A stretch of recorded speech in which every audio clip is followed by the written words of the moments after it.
Hey everybody, it is Friday and we are super excited to be back here for another edition of the Culture Marketing Show. We have a tremendous treat for you today, coming to us all the way from Switzerland, and we're going to dive more into that in a second and how jealous I am.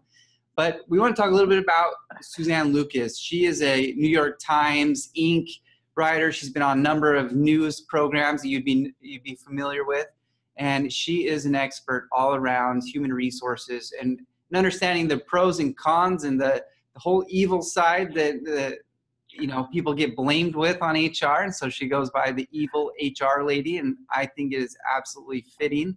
I love her conversation style. If you haven't seen her work online, find her personal blog, and we'll have her give us some info on how to connect with her later. But you will be pleased with what you read. She's such a great author and great insight about the human side of business. So Suzanne, welcome. Thank you so much for joining us today. Gosh, I'm blushing. That was quite the introduction. Thank you. So before we dive into the fun topics of HR, let's talk about an even more fun of how you're living in Switzerland right now. How did that come to be?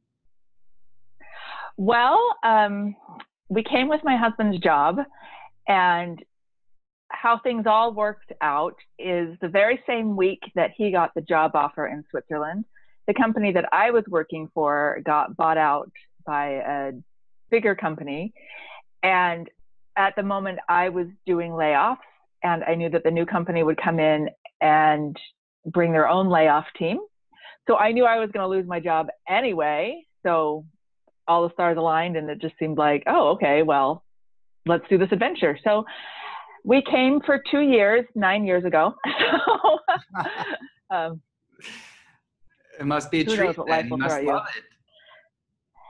It's good. It's fun to live in the center of Europe because we get to travel all around and see stuff. My German is still not where it should be, but oh well. That's fun. Now, you're out on the west side of Switzerland, right? The northwest, yes. So we're right where Switzerland, France, and Germany all three come together. So is that just kind of a blend of learning German and French, and maybe run across some folks that speak English from time to time? Well, most Swiss people speak English.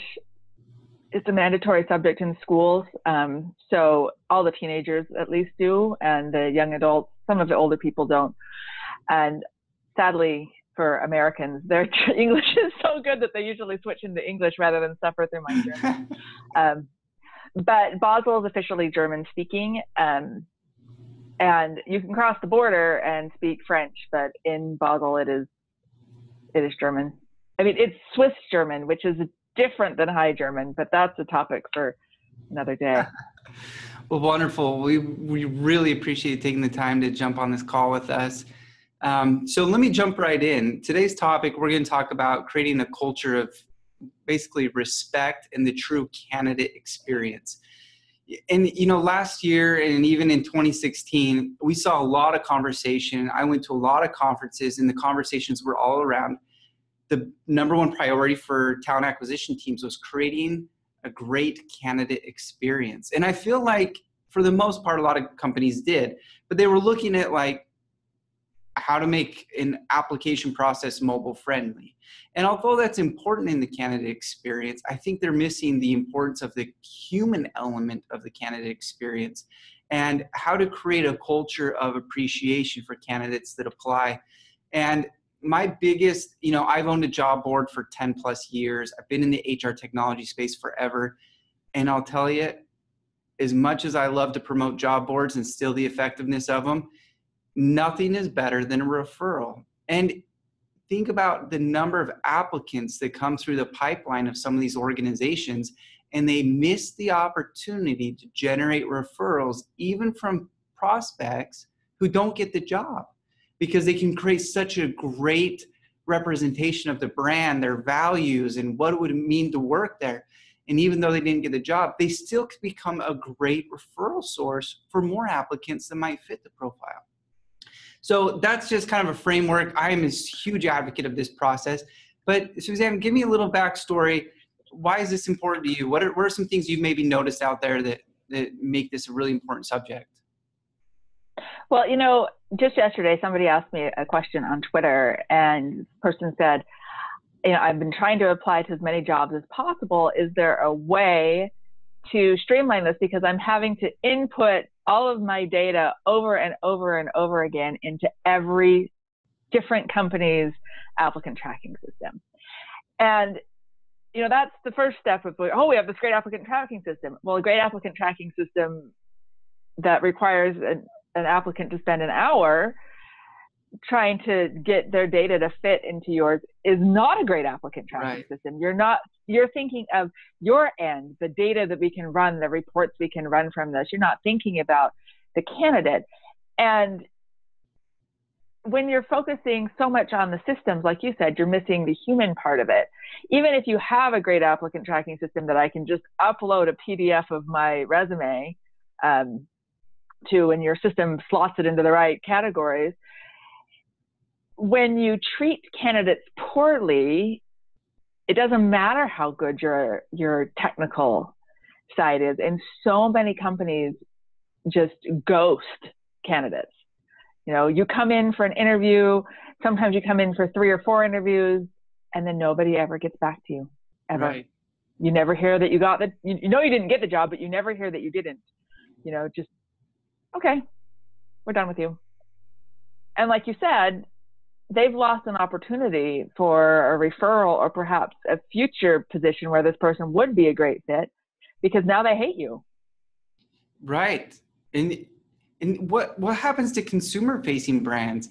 I mean, if you're Walmart and you hire how many, people out there, think about all the people you don't hire, and they have a terrible experience going through the hiring process. Do you think they're going to become brand advocates to go shop at Walmart again? Like, I feel like a lot of companies are missing the impact on the bottom line of the business because of their failure from the people side of business through the recruiting process.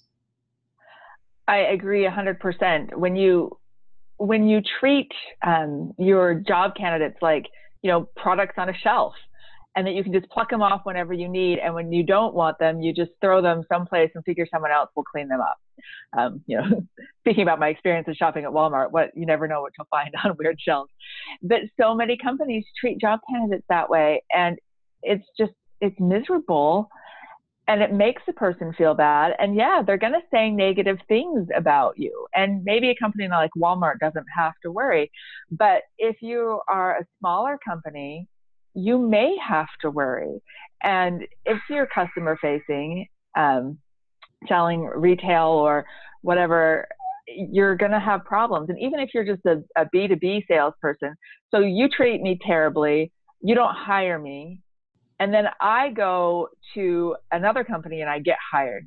Now you come knocking at my company's door and say, "Hey, Suzanne, remember me? I have this job board I want to sell you on." And I'm going to say, "No, you treated me poorly." I mean, I won't say that to your face. I'll smile and be nice, but I won't sign the contract with you. And you're going to miss out on things like that. And, we warn the candidates, always be nice to the security guard, always be nice to the receptionist. But companies themselves, they're not nice to the candidates. So for companies, I want to kind of start with the small companies. You're kind of leading with that. But do you have any tips or some ideas or maybe some brands that you've seen out there where they're doing a good job at creating that great human side of business relationship to applicants, but more importantly, the applicants are the candidates who don't get the job? Have you seen some experiences or some examples that even smaller based businesses can do? Well, I can't name any names for you, but there are some companies out there that doing a great job is actually not as hard as we make it out to be. Simply sending a follow-up email to say, "Hey, Ryan, thanks for applying. We really appreciate it. We've decided to go a different direction." That is enough to leave you with warm, fuzzy feelings about it. It's not hard, but companies for some reason don't do it. So you can do a simple thing like that. Actually, I do know a company name. A few years ago, when Hard Rock Cafe was opening a new restaurant in Naples, Italy, they had no restaurants anywhere near. So normally when you open a new restaurant, you bring in management and some of your key employees from an already existing. Yeah. They know what they're doing, right? Well, they couldn't bring anybody in. They had to hire locally. And so what they did is they advertised heavily actually on Facebook. They're able to target music lovers that way. That was what they looked for. And then everybody that applied got a coupon for a free meal for the first opening week. And so everybody, that not only gave them people showing up, which, gets the buzz going, it's great for their business. Everybody that applied left with a great feeling about the business because, hey, I didn't get a job, but hey, I got a free dinner. So, that's something that you can do that really in the eternal scheme of things is not that expensive, Yeah. Well, one dinner versus maybe a referral 6 months down the road is worth it. I completely agree. And I think really what it comes down to is creating a culture of respect. And it's not just respect for customers or vendors, but it's your pipeline, your candidates. And sometimes us as HR practitioners in the past, we might look at applicants as kind of just another number and forget the human side of it. And I think it's our responsibility to treat them with respect.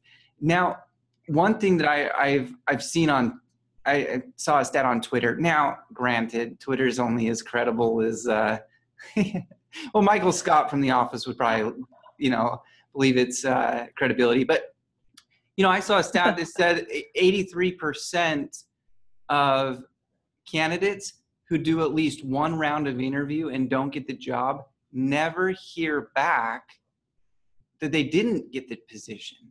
So you're thinking about all the percentages of people who actually interview but don't get the job, who don't hear anything back. Imagine all the candidates who just apply and never hear anything back.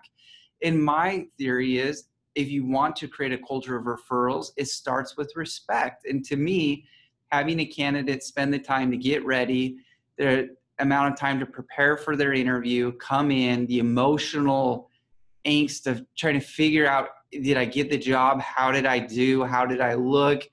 Did I smile weird? Did I have something in my teeth? I mean, just the emotional side of looking for a job and really putting yourself in their shoes. The professional courtesy and the respectful thing to do is just pick up the phone call and take 3 minutes to explain it just wasn't the right fit. Is that as simple as it can be? Are we missing something here?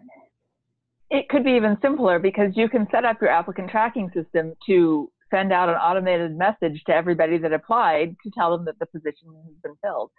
And I've heard back, because I ask this question from time to time, and I hear back from recruiters and they give me this sob story about how they are so busy that they can't do it. And that's a lie. Nobody is that busy.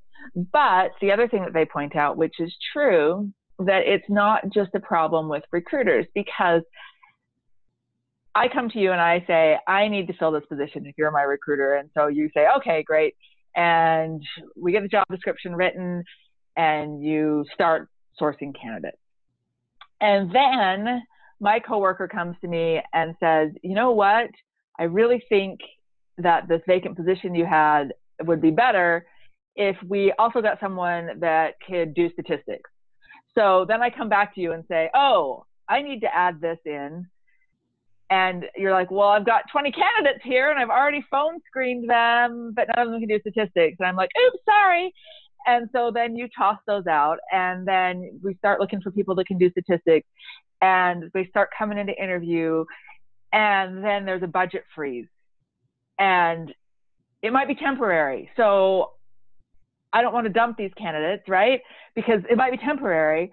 So we just kind of put everything on hold and we never want to say to the candidates, oh, with budget issue, and those things happen and positions change and headcount change. And then what if I quit midway through and my replacement wants to hire someone entirely different? So I have some empathy for the recruiters on this because I know it's not just 100% their problem. but they're the ones with the system that allows them to contact these people and even to say, I'm really sorry, the position's on hold. And when it's not on hold, we'll get back to you. There you go. Yeah, absolutely. I think you're absolutely right. It's as simple as just taking the time to reach out and create a sense of transparency with the candidate. I feel like candidates can take bad news. What they get really frustrated about is no news. And left exactly. Yeah, it's the no news that's the big problem. Because one of the things that that I see with job hunting is like being pregnant, right? So I know I'm assuming you've never been pregnant, but your wife has. My wife will love this analogy. And being pregnant is the longest 9 months ever. And I imagine having your wife be pregnant can also be long, but it's the longest thing ever. But your next door neighbor says to you, oh, guess what? We're having a baby. And then it seems like 2 weeks later, there's this baby.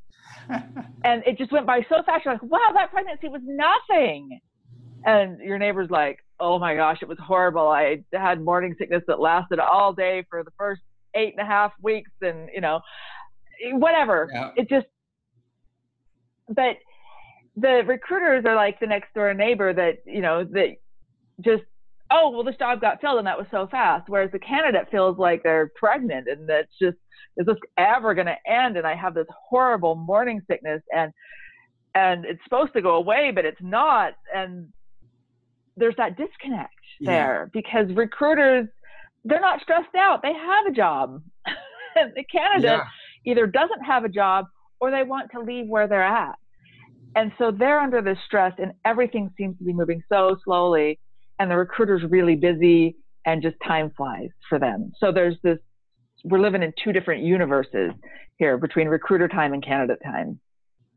I love that. I love that analogy. That is so spot on because we fail to put ourselves in their shoes and really understand the emotional, well, just to become empathetic, like you said, and really understand that they're going through an emotional time frame. I've said this before, I'll say it again, and I truly believe one of the most emotional and destructive things to an individual and to their families is being unemployed or underemployed. And if you're feeling those pressures and you're trying to find that next job, it's not only just self-deflating, it can ruin relationships, it can create stress and tension all around. And I think a lot of times we fail to recognize what that candidate's going through from an empathetic standpoint. Sometimes we're sympathetic, but we forget to be empathetic along the way. Well, part of that problem also comes with, we have this weird culture in the United States of you're not ever supposed to pretend, you're supposed to pretend like you don't need the job.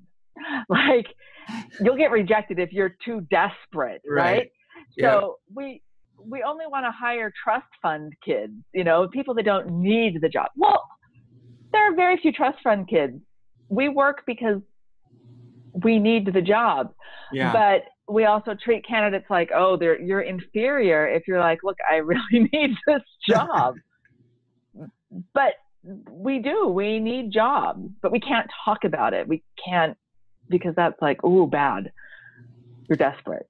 I'm going to reject you. That comes off as negative at times. They seem desperate. Well, they are. They're hungry. And I think that's a powerful emotion. And I think it's a motivator. That one of my favorite movies of all time is The Cinderella Man, about going through the depression, the boxer, and he's winning his fights and he gets asked at the press conference, what are you fighting for? And he says, milk. And he found that was his why. It wasn't for the fame. It wasn't for the money. It was for milk. And I think we should look at these candidates and what are their motivators. And we need to not discourage them. We need to encourage them, even if they didn't get the job, that they can still continue on. Life will be okay, and help them find their next path. Now, I want to talk a little bit about kind of the bigger transition from some of these smaller companies, the power of just respect, communicating efficiently. And I want to share an example that I came across with one of my clients with T-Mobile that I found extremely fascinating. As when a candidate would come in to their office for an interview, regardless if they got the position or not, they were extended employee pricing on their cell phone packages. Now, my kind of cynical side was thinking, well, okay, that's another great way to just get some new revenue. You know, if you're getting somebody switch over from Sprint and they're jumping on the T-Mobile plan, that's great. But the reality is even if they were an existing T-Mobile customer, which most of them were, they're getting reduced bills and they're saving money on their cell phone bill because they took the time to come and interview at that company.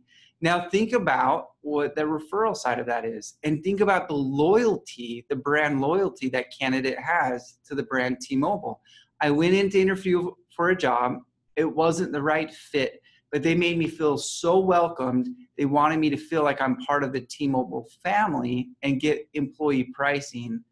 And I don't know if that's, you know, grandfathered in or it's for a year, whatnot. I don't know the particulars, but I love what it's insinuating to them. You're one of us. It might not be the right time right now. We might just be a little short on some of those skill sets, softer hard skills that we look for, but it's okay. We know it's tough to come up to pay for bills. Let us reduce your bill. If you like it, here's, you know, accept it. If not, no big deal. Thank you for applying. I think it shows tremendous respect back to the candidates. I agree with you. I think that's a great tool to make people feel positive. And that's one thing that I think many chief human resource officers forget, is that recruiting is marketing. Right. It is absolutely marketing. And really, you know, your VP of HR and your VP of marketing should be talking together about this, but we see it as two very separate processes, and we shouldn't.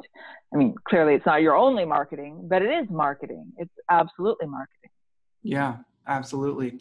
So what are any other kind of last minute tips or some ideas of creating this culture of respect for candidates and creating a great candidate experience? And we've talked about kind of the people side of letting the candidates down, but what about, you know, in that waiting game period? Maybe we haven't decided to can them out of the list. Maybe they're still potentially a fit.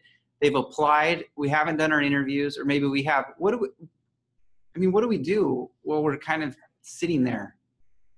Well, one of the things that you do is you learn to make decisions faster.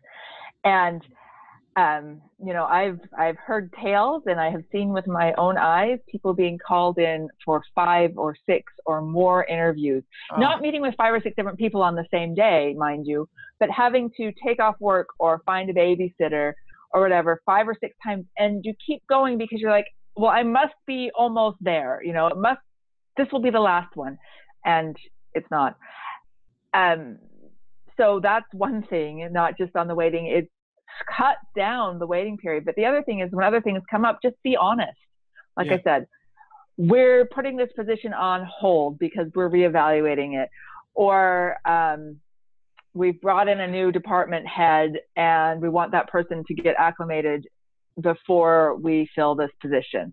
You know, those things people understand, and they're okay with that. They might be sad, but they're okay with it. They don't go, oh, this horrible company told me that they just hired a new director and they need to wait. That's like, oh, okay, that makes sense, because you want a boss that wants you, right? You don't want to come in and then have the new director be like, oh, I don't like him.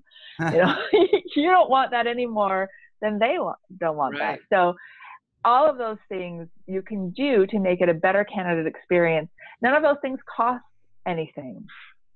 You know, more than a few minutes of the recruiter's time we all have these applicant tracking systems. We can just write a generic email and say, send it to everybody that's matched with this job. And then you're done. It's a form letter, which isn't great, but the person knows what's going on and they can feel better and they can know when they need to move on. Well, I think that's tremendous. And I think it just goes back to that transparency. How do we create candidate, rather than focusing on what we call as our candidate feedback, how do we create candidate transparency from the moment they apply to the moment they accept or get rejected for the job? I think that's a great point. Yeah, I think it's really critical that we do that. Wonderful. Well, listen, Suzanne, I am so grateful you're able to take some time and have a conversation with me about such an important topic that I think means the world. My favorite thing you said, recruiting's with marketing. And that's exactly what we're doing here on this show, because I think it's right. I think the people side of business is we've gone through this automation cycle. I feel like we're going to come back to this really high depth importance of the people side of business and the people side of recruiting. And I think marketing and branding and communication and storytelling are all part of creating the ultimate candidate experience. And I want to thank you for that. Real quick, would you mind sharing? I got a couple rapid fire questions for you, if that's all right. Okay. All right. All right, I'm ready. What was the most recent album you purchased? And I know with audio streaming these days, it's hard to okay, maybe most recent downloaded album. All right, there we go. I was going to say, I haven't purchased anything because I have a Spotify subscription. But like everybody else in the world, I have been listening to the Greatest Showman soundtrack. Oh, sure. That is hot right now.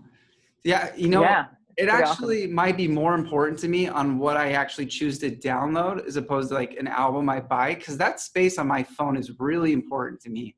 So that's a big true. That shows true love. You get some space on my phone. There you go. So, all right, favorite movie you've seen in the last month? Well, it would have to be the Greatest Showman. Saw that last week. I love it. That's a great theme. And I'll have to say this a little bit. My wife took me to La La Land, and I was like, all right, fine, I'll go.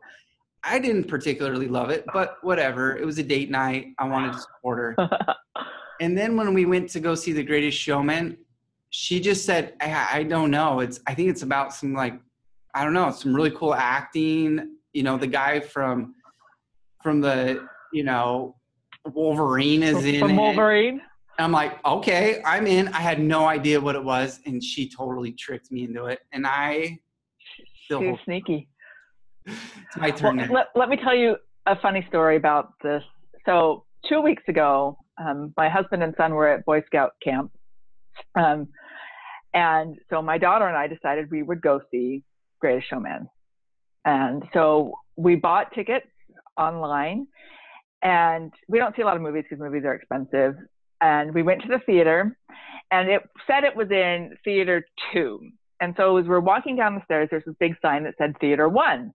And we pass that, and we go down, and the guy scans our tickets, and we just go into the theater.